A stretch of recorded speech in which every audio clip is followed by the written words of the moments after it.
Finding good images to use on the covers and interiors of your books that you self-publish on Amazon can be a bit of a challenge. And in fact, one of the most common questions I get is, do I know of any sites that supply images free of charge that can also be used commercially to create the interiors and covers of our books? Well, in this video, I'm going to answer that very question by giving you my top 10 sites of free images. Now, before we do get to these sites, there are a number of things we need to consider first of all. And that is, we need to know whether images can be used commercially. We need to know whether there's a limit to the number of products that can be sold using these images. And we also need to know whether these free images are also being listed on stock photo sites like Shutterstock or Big Stock Photo, because if they are, that's a big no-no. You don't want to be using those images. But I'll show you how to find out that last factor as we go through the video. Now, in terms of whether the images can be used commercially, well, that information can be found when you go to a website on the licensing page. Now, you'll usually find a link to it at the top of a page or quite often at the bottom of the page, and you can see here it says licensing agreement.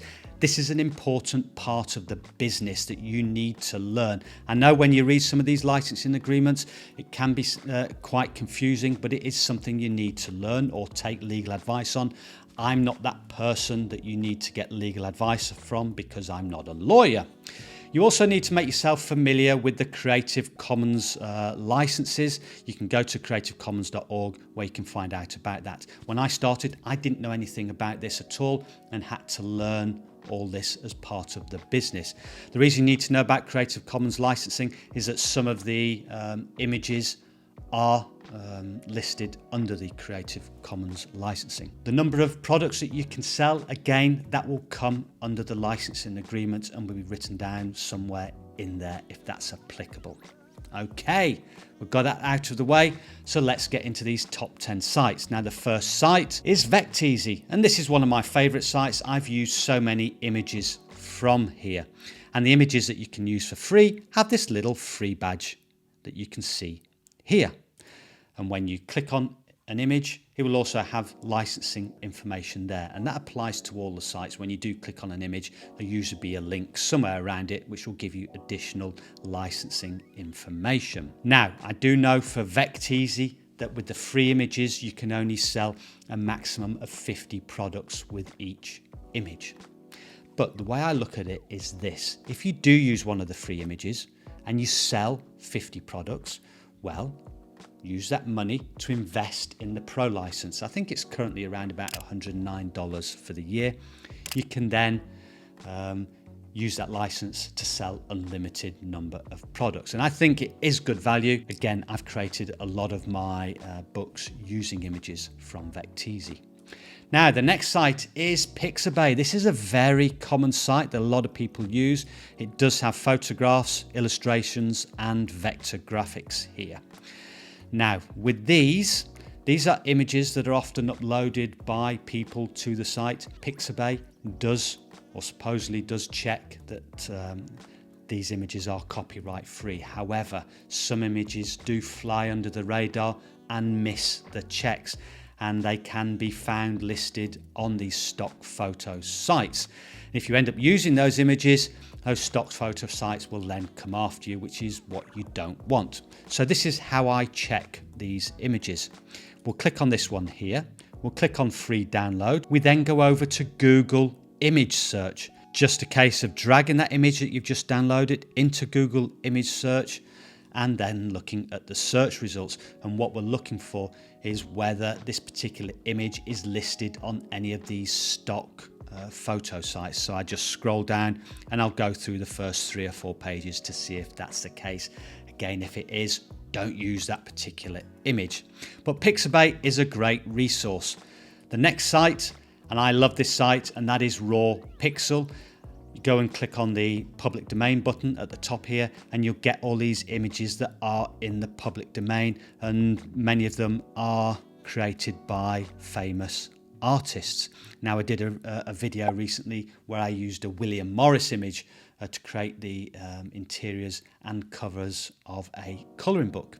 I really do like these images, and they are very good for merch as well, so things like mugs, and phone cases. Now, what you've also got to be careful for with these in particular is whether they are listed on the stock photo sites that I've just mentioned. So you do need to check these because sometimes they are.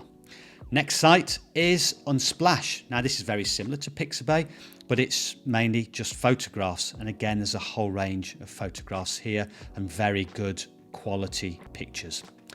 Next site is Flickr. Many of you may be aware of this site, a very popular site that people upload photographs to. Now here I've done a search for dog. Top left hand corner where it says any license, I would recommend clicking on commercial and mods allowed. That means you can make modifications to the images as well. Now, as I've mentioned before, just double check with a Google reverse image search with these particular images. And when you do click on each image, it will have a link here where it will tell you what Creative Commons license this particular image is listed under now. I tend not to use images myself from Flickr. I know a lot do and have made great covers using them. I tend to not to use images from here because it does seem to be a bit of a minefield. Now the next site, which is a subsite of Flickr, and that is the Biodiversity Heritage Library. These have got over 319,000 photographs that you can use free of charge. I love this particular part of Flickr, and that's because they've got lots of vintage images that you can use here. And in fact, I'll do a link or provide a link down below in the description of a video I did where I used images from this site. I converted them into vectors and then used those vectors to create vintage style book covers, which I think look great and sell really well. Now these images are grouped, and the common sorts of images that a lot of people use are images of birds, butterflies, insects, and also architectural images. You can also click on PhotoStream here, and then at the top do a search of all the images on the biodiversity site. Another site, which again is a subsite or subset of Flickr, and that is the British Library. Here there's over 1 million photographs.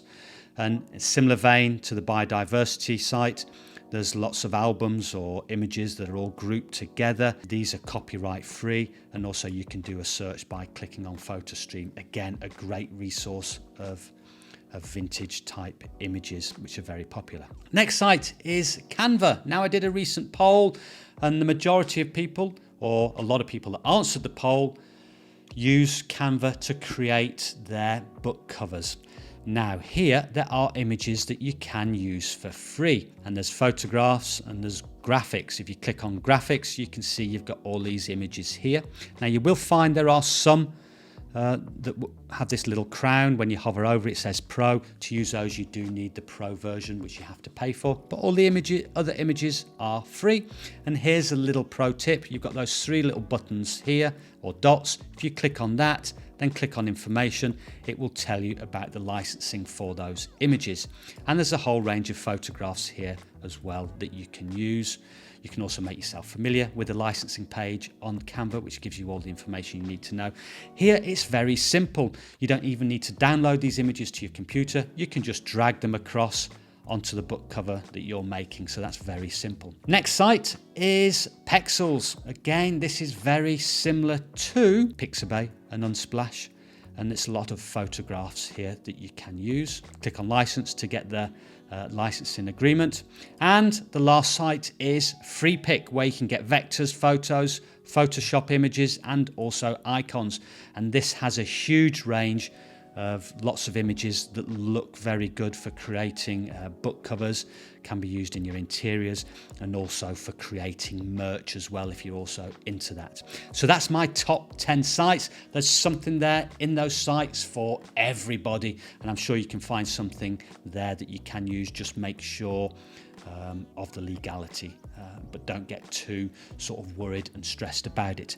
Now, if you are new to this book creation business, creating no content and low content books, and want to know how to create a book and how to upload and publish it to Amazon, then I've got this book tutorials playlist here, which goes through all the different steps that you need to take. Thank you very much for your time. It's very much appreciated. Don't forget to hit the subscribe button. And if you did enjoy the video, give it a thumbs up. Until next time, goodbye.